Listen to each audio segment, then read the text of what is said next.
ایک کشمیری مجاہد نے نعرہ لگایا۔ ہم پہلا دھماکہ سن کر ہی باہر نکل آئے تھے۔ دشمن کے روشنی راؤنڈ نے ان کے تباہی کے منظر کو نمایاں کر کے ہمیں دکھایا۔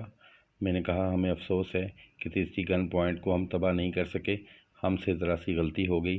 بنکر کے باہر ایک فوجی گارڈ ڈیوٹی پر کھڑا تھا۔ ہم اندھیرے میں اسے نہ دیکھ سکے۔ اس نے برسٹ مارا تو ہمیں پیچھے ہٹنا پڑا۔ کمانڈو شیروان نے بھی میری بات دہراتے ہوئے کہا، یہ اکیلی گن وہاں سے ہٹا لی جائے گی۔ ایک کشمیری مجاہد نے اس خیال کا اظہار کیا کہ ہو سکتا ہے تباہ شدہ پوزیشنوں پر پھر سے گنیں نصب کر دی جائیں۔ کمانڈو شیروان نے ہاتھ کا مکہ بناتے ہوئے کہا، خدا کی قسم 10 بار وہاں گنیں لگائے گا، ہم 10 بار اپنی جان کی بازی لگا کر انہیں تباہ کر دیں گے، تباہ کرتے رہیں گے۔ ہم چٹان کے اندر جو قدرتی غار تھا وہاں بیٹھے تھے۔ غار کی فضا اللہ اکبر کے نعروں سے گونج اٹھی۔ دوسرے روز ہم نے اپنی یہ کمین گاہ بدل دی اور دیودار کے جنگل والی پہاڑی میں خفیہ ہائیڈ آؤٹ میں آ گئے۔ یہاں ہمارے کچھ کشمیری عسکریت پسند مجاہد پہلے سے موجود تھے۔ کمانڈو لیڈر شیروان ان کا کمانڈر تھا۔ یہ جگہ مقبوضہ کشمیر میں موجود بھارتی فورس کی مین سپلائی لائن والی سڑک سے زیادہ دور نہیں تھی۔ سری نگر شہر کے جوان کشمیریوں پر بھارتی فوجی بے پناہ ظلم و ستم ڈھا رہے تھے۔ ذرا سے شک پر کشمیری جوانوں کے گھروں کو آگ لگا کر جلا دیا جاتا، فائرنگ کر کے نہتے شہریوں کو شہید کر دیا جاتا۔ اس کے جواب میں ہمارے کشمیری حریت پسند مجاہد بھی گھات لگا کر بھارتی فوجیوں پر حملے کر کے انہیں جہنم میں پہنچا رہے تھے۔ ہمارا کام اپنے حریت پسند کشمیری مجاہدین سے ذرا مختلف تھا۔ یہ مجاہد محاذ پر بلکہ میدان میں آ کر آزادی کشمیر کی جنگ لڑ رہے تھے، جبکہ ہم میدان جنگ کے پیچھے رہ کر دشمن کی فوجی تنصیبات کو تباہ کرتے، فوجی گھاٹیوں پر گھات لگا کر اٹیک کرتے اور ایمونیشن اور سپلائی کے ٹرکوں کو راکٹ لانچروں سے اڑا دیتے۔ ہمارا ایکشن کمانڈو ایکشن تھا۔ ہمارا ایک کامیاب کمانڈو ایکشن دشمن کی فوج کی ایک بریگیڈ کی تباہی جتنا نقصان پہنچاتا تھا۔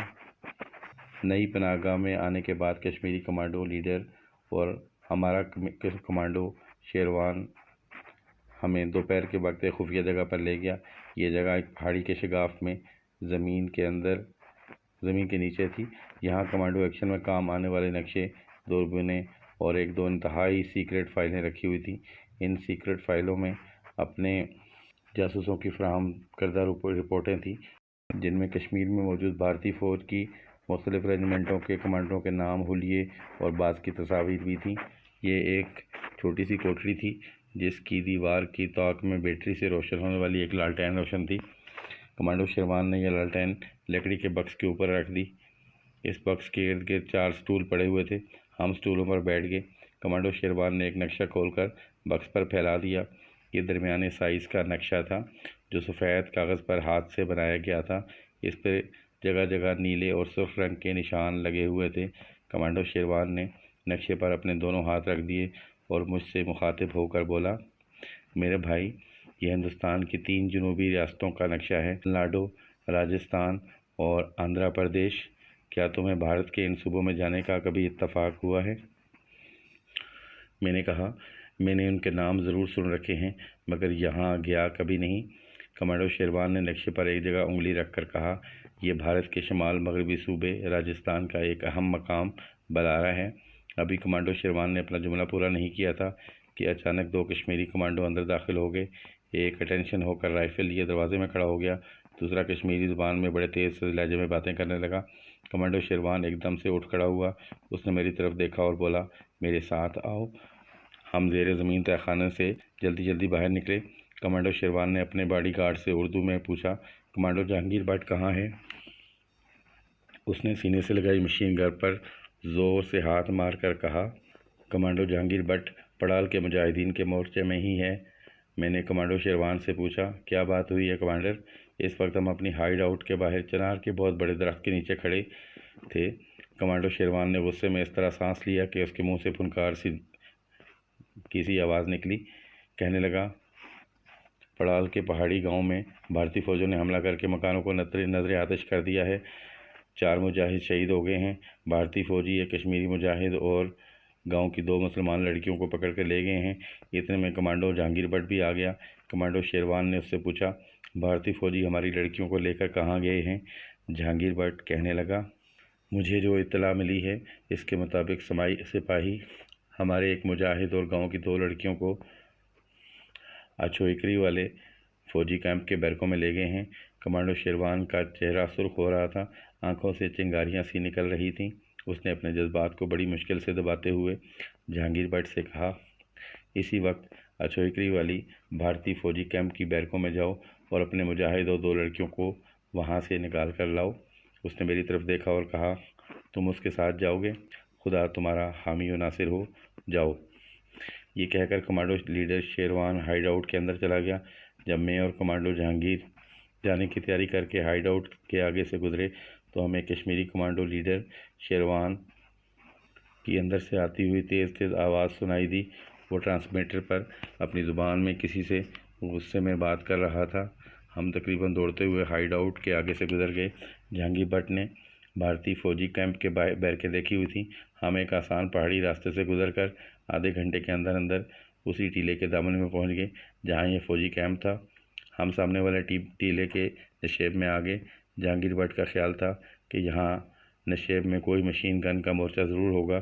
ہم نے اچھی طرح دیکھا، وہاں کوئی مشین گن پوسٹ نہیں تھی۔ اصل میں یہاں بھارتی فوج کی زیادہ نفری نہیں تھی، یہ ایک طرح کا ٹرانزٹ کیمپ تھا۔ آمنے سامنے 2 پکی بیرکس تھیں، درمیان میں ایک طرف ایک فوجی ٹرک اور ایک جیپ کھڑی تھی۔ ایک سنتری ان کے قریب ہی پہرا دے رہا تھا۔ ہمیں کشمیری مجاہد اور کشمیری لڑکیاں کہیں دکھائی نہیں دے رہی تھیں۔ میں نے جہانگیر بٹ سے پوچھا، کہیں ہم غلط ٹارگٹ پر تو نہیں آ گئے؟ جہانگیر بٹ نے کہا، نہیں، ہمارے جاسوس نے گرفتار کشمیری مجاہد کی جیپ کو اسی کیمپ میں جاتے دیکھا ہے۔ دونوں دیہاتی کشمیری لڑکیاں بھی اسی جیپ میں تھیں۔ ہم جھاڑیوں کے پیچھے چلتے بیرکوں کے اوپر نشیب میں ایک ایسی جگہ پر آ گئے جہاں سے ہمیں کیمپ کے باہر مشین گن پوسٹ صاف نظر آ رہی تھی۔ جہانگیر بٹ کہنے لگا، میں بیرک کی دوسری طرف جا کے دیکھتا ہوں۔ وہ جانے ہی لگا تھا کہ سامنے والی بیرک سے 2 سنتری ایک کشمیری نوجوان اور لڑکیوں کو لے کر باہر نکلے۔ لڑکیوں کے ہاتھ کھلے تھے، کشمیری مجاہد کے ہاتھ پیچھے بندھے ہوئے تھے۔ جہانگیر بٹ نے آہستہ سے کہا، یہ ہمارا مجاہد وانی ہے، لڑکیاں اس کے گاؤں کی ہیں، یہ انہیں کہاں لے کے جا رہے ہیں؟ میری نظریں بھارتی فوجیوں پر جمی ہوئی تھیں۔ وہ قیدیوں کو سامنے والی بیرکس میں لے گئے۔ جہانگیر بٹ نے مجھے اشارہ کیا، یہ اشارہ ایک دم سے اٹیک کرنے کا تھا۔ ہم نے اسکیم بنائی تھی کہ اچانک گرینیڈوں سے حملہ کر کے اسٹین گنوں کی فائرنگ کی بوچھاڑ میں کیمپ میں افراتفری مچائی جائے اور اپنے آدمیوں کو نکال کر لے جائیں۔ ہمارے پاس 12 گرینیڈ تھے۔ اچانک کیمپ میں دھماکہ ہوا۔ یہ مارٹر گولے کا دھماکہ تھا جو کیمپ کے عین درمیان میں ان فوجیوں پر گر کر پھٹا تھا جو بیرک سے باہر آ رہے تھے۔ ان کے پر خچے اڑ گئے، اس کے ساتھ ہی کیمپ پر مارٹر گولے برسنے لگے اور پوسٹ تباہ ہو گئی۔ جہانگیر بٹ بولا، ہمارے مجاہد سامنے والی ٹیکری پر پہنچ گئے ہیں، یہ اچھا ہوا۔ اس کے ساتھ ہی ہم نے بھی گرینیڈ پھینکنے شروع کر دیے۔ ہمارے پہلے 2 گرینیڈ ایک گن پوسٹ پر گر کر پھٹے اور پوسٹ تباہ ہو گئی۔ بیرکوں میں سے بھارتی فوجی گولیاں فائر کرتے اور اسٹین گنوں کی بوچھاڑیں مارتے ہوئے باہر نکلے، مگر مجاہدین کی مارٹن گنوں کا فائر مسلسل آ رہا تھا۔ انڈین فوجی فائرنگ کرتے عقبی بیرک کی طرف دوڑے، وہ ہماری زد میں تھے۔ ہم نے اسٹین گن کے برسٹ فائر کر کے انہیں خاک اور خون میں نہلا دیا۔ سامنے والے ٹیلے کی جانب سے مجاہدین کے اللہ اکبر کے نعرے گونج اٹھے۔ اس کے ساتھ ہی مجاہدین کو ہم نے ٹیلے کے نشیب سے دوڑ کر نیچے کیمپ کی طرف آتے دیکھا۔ اتنی دیر میں کیمپ کے انڈین فوج کی نفری نے پوزیشنیں سنبھال لی تھیں۔ جب ہم نے ان پر پیچھے سے گولیاں برسانی شروع کی تو وہ ایک دوسرے کے اوپر گرنے لگے۔ اب ہم بھی ڈھلان سے اتر کر کیمپ کی عقبی بیرک کی دیوار کی اوٹ میں آ گئے۔ سامنے کی جانب سے مجاہدین کی کمپنی بھی اللہ اکبر کے نعرے لگاتے ہوئے نیچے آ گئی۔ اس کیمپ میں بھارتی فوج کی بہت تھوڑی نفری تھی۔ جتنے ڈوگرے سامنے آئے انہیں ختم کر دیا گیا۔ کچھ فرار ہو گئے ہوں تو ہم کچھ نہیں کہہ سکتے۔ کشمیری مجاہدین بھی ہم سے آ کر مل گئے۔ ہم نے اپنے مجاہد اور دونوں لڑکیوں کو بیرک سے نکال کر آزاد کرا لیا۔ یہاں ایک بیرک میں اسلحے کا ایک چھوٹا سا ذخیرہ تھا، اسے اڑا دیا گیا۔ فوجی جیپ اور ٹرک میں بھی گرینیڈ رکھ کر اسے تباہ کر دیا گیا۔ کشمیری مجاہدین حریت پسند وانی اور دونوں کشمیری بیٹیوں کو ساتھ لے کر اپنے محاذ کی طرف واپس چلے گئے۔ میں اور جہانگیر بٹ بھی وہاں سے اپنے ہائیڈ آؤٹ کی طرف روانہ ہو گئے۔ یہ مشن ہماری توقع کے خلاف بڑی جلدی مکمل ہو گیا تھا۔ ہائیڈ آؤٹ میں جا کر کمانڈو لیڈر شیروان کو پوری رپورٹ دی تو وہ بہت خوش ہوا، کہنے لگا، مجھے یقین تھا کہ ہمارے آدمی کیمپ پر ضرور اٹیک کریں گے۔ ایسا ہی ہوا۔ بھارتی حکومت کو پتہ ہی نہیں کہ وہ جس کشمیری فوج کے حق خود ارادیت کو کچلنا چاہتی ہے، وہ اپنے وطن کی آزادی کے لیے 500 سال سے جنگ لڑ رہی ہے، آخر فتح کشمیریوں کی ہوگی۔ اس رات کشمیری مجاہد لیڈر کمانڈو شیروان نے میرے ساتھ ایک بڑی اہم میٹنگ کی۔ اسے میں نے اہم اس لیے کہا ہے کہ اس میٹنگ میں میری کمانڈو اور کمانڈو اسپائنگ کا کارگزاریوں کی ایک ایسی راہ متعین کی جس نے آگے چل کر نہ صرف کشمیریوں کی جدوجہد آزادی کی تحریک کو بے پناہ تقویت دی، بلکہ بھارتی ہائی کمانڈ کے ایوانوں میں بھی ہلچل مچا دی اور ساری دنیا کے ممالک پر اس حقیقت کو واضح کر دیا کہ ہندوستان کی ہندو حکومت نے کشمیری مسلمانوں کے حق خود ارادیت کو کچل کر اپنی فوج کی مدد سے کشمیر پر غاصبانہ قبضہ کر رکھا ہے، اور کشمیر کا بچہ بچہ اپنی آزادی کے لیے سر پر کفن باندھ کر میدان جہاد میں نکل آیا ہے۔ اس اہم ترین میٹنگ کے بعد میری کمانڈو اسپائنگ کارروائیوں نے کشمیر میں متعین بھارتی فوجیوں کے مورال کو زبردست دھچکا لگایا۔ دوسری طرف کشمیری مجاہدین کا بل بلند ہوا اور انہیں آزادی کی منزل قریب نظر آنے لگی۔ لکھنے کو تو میں نے بڑی آسانی سے لکھ دیا ہے، مگر اس کے لیے مجھے کیسے کیسے ہمت شکن آلات سے واسطہ پڑا اور کیسے کیسے نازک ترین مراحل سے گزرنا پڑا اور کشمیری مجاہدین کو کتنی قربانیاں دینی پڑیں، یہ آپ کو آگے چل کر خود ہی معلوم ہو جائے گا۔ اور جب میں اپنے کمانڈو اسپائنگ آپریشنز کو پوری تفصیل کے ساتھ بیان کروں گا۔ کشمیری لیڈر کمانڈو شیروان، جسے عشاء کی نماز میرے ساتھ ہی پڑھی۔ عشاء کی نماز کے بعد ہم نے کھانا کھایا اور ہائیڈ آؤٹ کے تہہ خانے میں آ گئے۔ پڑال ٹیکری کے کمانڈو ایکشن سے پہلے ہم اس تہہ خانے میں بیٹھے تھے اور کمانڈو شیروان انڈیا کے نقشے پر بھارتی صوبوں کے بارے میں بتا رہا تھا۔ میرا خیال تھا کہ وہ دوبارہ وہی نقشہ کھول کر انڈیا کے مختلف صوبوں کی بابت تفصیلات سے آگاہ کرے گا، لیکن اس نے نقشے کی بجائے جیب سے ایک چھوٹی سی سبز رنگ کی پاکٹ بک نکالی، بڑی احتیاط سے اس کے ورق الٹا کر کچھ پڑھتا رہا، پھر پاکٹ بک میز پر رکھ دی اور آہستہ آہستہ میز پر انگلی بجانے لگا۔ وہ کسی گہری سوچ میں تھا۔ میں اس کے سامنے خاموش بیٹھا تھا۔ دیوار کے طاق میں بیٹری والی لالٹین روشن تھی۔ کمانڈو شیروان نے میز پر کونیاں ٹکائیں، ذرا سا آگے کو جھکا اور میری طرف دیکھتے ہوئے بولا، جب دشمن ملک سے جنگ شروع ہو جاتی ہے تو ایک لڑائی تو اگلے مورچہ پر ہوتی ہے۔ یہ لڑائی دونوں ملکوں کی زمینی فوجیں کرتی ہیں۔ ایک لڑائی مورچوں کے پیچھے سے بھی لڑی جاتی ہے۔ یہ لڑائی مورچوں کے پیچھے کمانڈوز لڑتے ہیں۔ رات کے وقت تربیت یافتہ کمانڈو پارٹیاں اندھیرے میں دشمن کے اگلے مورچوں کے بہت پیچھے جان کی بازی لگا کر جاتی ہیں۔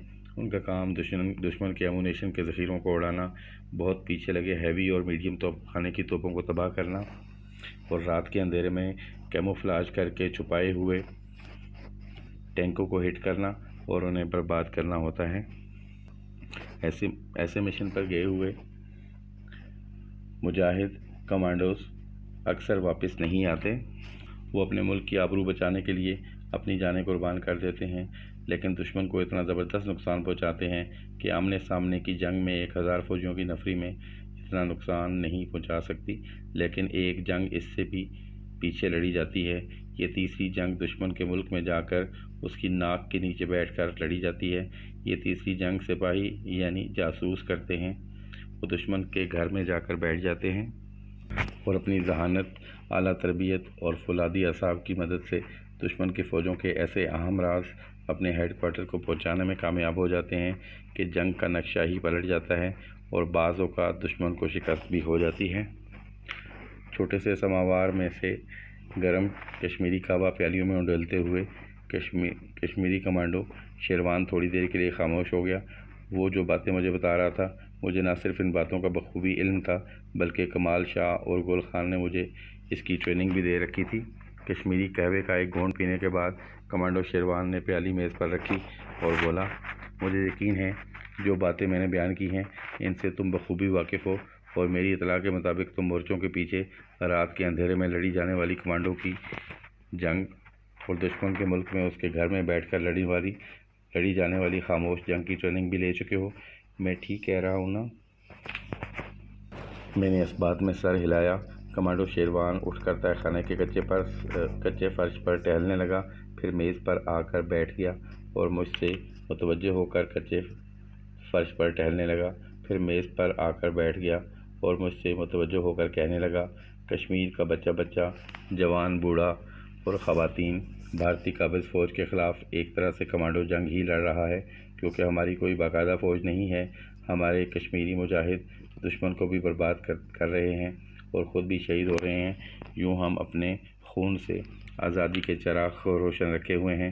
اس کا مشاہدہ تم خود بھی کر چکے ہو، لیکن ہمارے پاس ایسے تربیت یافتہ کمانڈوز کی تعداد بہت کم ہے جو دشمن کے عقب میں جا کر اس کو کاری ضرب لگا سکیں۔ پھر بھی ہماری کمانڈو پارٹیاں دشمن کے فوجی کیمپوں اور فوجی کانوائیوں پر حملہ کر کے انہیں بھاری نقصان پہنچاتی رہتی ہیں، لیکن ہمارے پاس ایسے لوگ نہ ہونے کے برابر ہیں جو دشمن کے گھر میں اس کی ناک کے نیچے بیٹھ کر اس کی شہرک پر کاری ضرب لگائیں۔ جیسا کہ تم جانتے ہو، یہ کام سپاہی یعنی تربیت یافتہ جاسوس کرتے ہیں۔ اگر کوئی ایسا جاسوس ہو جو ٹرینڈ کمانڈو بھی ہو تو وہ دشمن کو ناقابل تلافی نقصان پہنچا سکتا ہے، اس کی بنیادوں کو ہلا کر رکھ سکتا ہے۔ کمانڈو شیروان ایک لمحے کے لیے خاموش ہو گیا۔ میں اپنی قہوے کی پیالی خالی کر چکا تھا۔ کمانڈو شیروان نے اپنی پیالی کے ٹھنڈے قہوے کا گھونٹ بھرا اور میری طرف دیکھ کر بڑے معنی خیز انداز میں مسکرایا اور پیالی میز پر رکھتے ہوئے بولا، میرے دوست، یہ کام تم کر سکتے ہو۔ تم ایک ٹرینڈ کمانڈو بھی ہو اور ایکسپلوسیو اور انٹیلیجنس کے رموز سے بھی آگاہ ہو۔ تم نوجوان ہو، پڑھے لکھے ہو، انگریزی زبان پر بھی تمہیں عبور حاصل ہے۔ تم جب انگریزی یا اردو میں بات کرتے ہو تو کوئی نہیں کہہ سکتا کہ تم کشمیری ہو، جبکہ ہمارا کشمیری بھی اپنے لہجے سے صاف پہچان لیا جاتا ہے۔ میں چاہتا ہوں کہ تمہارے اس خاص صلاحیت سے بھرپور فائدہ اٹھاتے ہوئے دشمن کو اس کے گھر کے اندر جا کر کاری ضرب لگائی جائے۔ اگرچہ یہ ایک انتہائی پرخطر اور نازک مشن ہوگا، قدم قدم پر جان کا خطرہ ہوگا، لیکن تمہارے جذبہ حریت، تمہاری قابلیت اور پیشہ ورانہ صلاحیتوں کو دیکھتے ہوئے مجھے یقین ہے کہ تم ناکام واپس نہیں آؤ گے۔ اب میں نے اپنی زبان کھولی اور کہا، کمانڈر، تم مجھے آرڈر دو، میں تیار ہوں۔ مجھے حکم دو کہ کس طرح اسلام، پاکستان اور آزادی کشمیر کے جہاد میں کام آ سکتا ہوں۔ میں اس مقصد کے لیے ہر قدم پر اپنی جان قربان کرنے کے لیے تیار ہوں۔ کمانڈو لیڈر شیروان نے کہا، بس ایک بار پھر یہی کہوں گا کہ تمہیں ہر قدم پر جان قربان نہیں کرنی، تمہیں ہر قدم پر زندہ رہ کر اپنے مشن کو پورا کرنا ہے۔ میں نے کہا، کمانڈر، مجھے میرے مشن سے آگاہ کر دیا جائے۔ میں تمہیں اللہ کے فضل و کرم سے یقین دلاتا ہوں کہ تمہاری توقعات پر پورا اتروں گا۔ اب کمانڈو لیڈر شیروان نے میز پر الٹی رکھی ہوئی پاکٹ بک اٹھائی اور اس کے کاغذ پر لکھی ہوئی تحریر کو غور سے پڑھا اور پاکٹ بک بند کر کے مجھ سے مخاطب ہوا، ہم کشمیری مجاہدین آزادی کشمیر کے محاذ پر بھارتی فوجوں کے ظلم و ستم کا پورے جذبے اور جوش کے ساتھ مقابلہ کر رہے ہیں۔ ہماری کوئی پروفیشنل فوج نہیں ہے، ہمارے پاس کہیں سے اسلحہ بھی نہیں آتا۔ ہم دشمن کے ایمونیشن ذخیروں پر شب خون مار کر اسی کا اسلحہ اسی کے خلاف استعمال کرتے ہیں، مگر مصیبت یہ ہے کہ ہمیں محدود وسائل اور محدود نفری کے مسائل کا سامنا کرنا پڑ رہا ہے، جبکہ دشمن کے پاس نہ جنگی میٹیریل کی کمی ہے، نہ فوج کی نفری کی۔ ہم اس کا ایک ایمونیشن ڈپو اڑاتے ہیں تو اس کی جگہ دوسرا ایمونیشن ڈپو بنا لیتا ہے، اس کی 2 گنیں برباد کرتے ہیں، اس کی جگہ وہ فوراً نئی گنیں لا کر کمی پوری کر لیتے ہیں۔ ہم گھات لگا کر اس کے 10 فوجی ہلاک کرتے ہیں تو ان کی جگہ فوراً دوسرے فوجی آ جاتے ہیں۔ بھارتی ہائی کمانڈ کے پاس کشمیر میں مروانے کے لیے فوجوں کی کمی نہیں ہے۔ ہندوستان کی ساری فوج کو نہ تم تباہ کر سکتے ہو، نہ میں اکیلا تباہ کر سکتا ہوں۔ اس وقت ضرورت اس بات کی ہے کہ اس کے دماغ کے اعصابی مرکز پر ضرب لگائی جائے جو کشمیر کے فوجی معاملات کو کنٹرول کرتا ہے، اسے بوکھلا دیا جائے، اس کو ہر موومنٹ پر نگاہ رکھتے ہوئے اسے سبوتاژ کیا جائے۔ یوں کشمیر کے محاذ پر جو بھارتی فوج ڈپلائے ہے اس کا موریل تباہ ہوگا اور آزادی کشمیر کی تحریک کو نئی طاقت ملے گی، اس کا موریل مزید بلند ہوگا۔ میں بڑے غور سے کشمیری لیڈر کمانڈو شیروان کا ایک ایک لفظ سن رہا تھا۔ میں نے کہا، سر حکم کرو، مجھے کیا کرنا ہوگا؟ میں اس وقت ایکٹیو کمانڈو کی حیثیت سے بول رہا تھا۔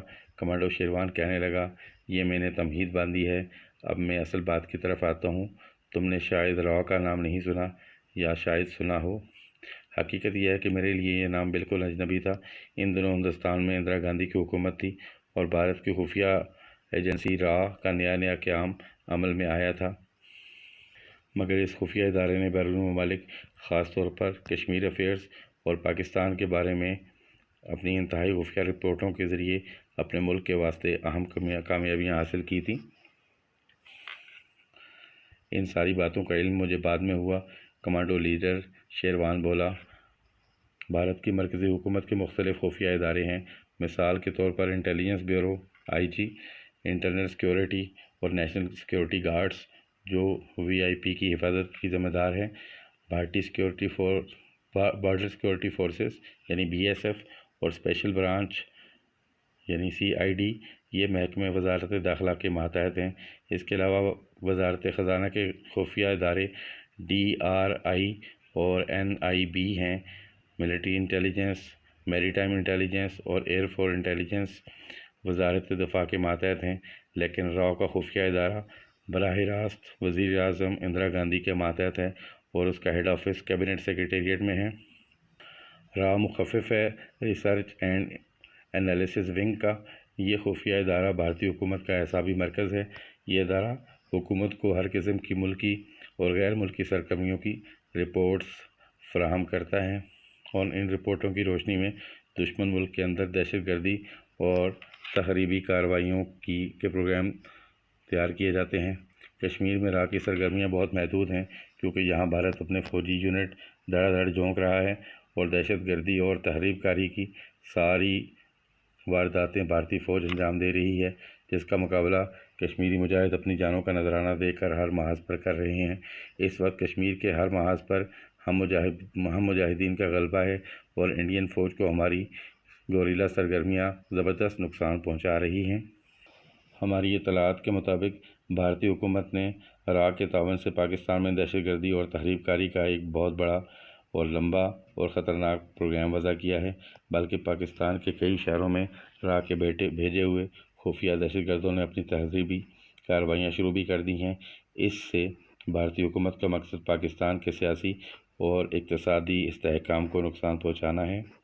دوسرے، انڈیا کی حکومت یہ سمجھ رہی ہے کہ پاکستان کشمیری مجاہدین کی مدد کرتا ہے، حالانکہ یہ بالکل غلط بات ہے۔ تم نے خود دیکھ لیا ہے کہ ہم اپنی آزادی کی جنگ اپنے محدود وسائل میں رہ کر ہی خود لڑ رہے ہیں۔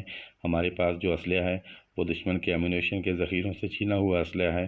ہم دشمن کی گولیاں اس کے سینے میں اتار رہے ہیں۔ کمانڈو شیروان ایک لمحے کے لیے چپ ہو گیا۔ میں بھی پوری توجہ اور خاموشی سے اس کی باتیں سن رہا تھا، جو میرے لیے انتہائی اہم اور بالکل نئی ہیں۔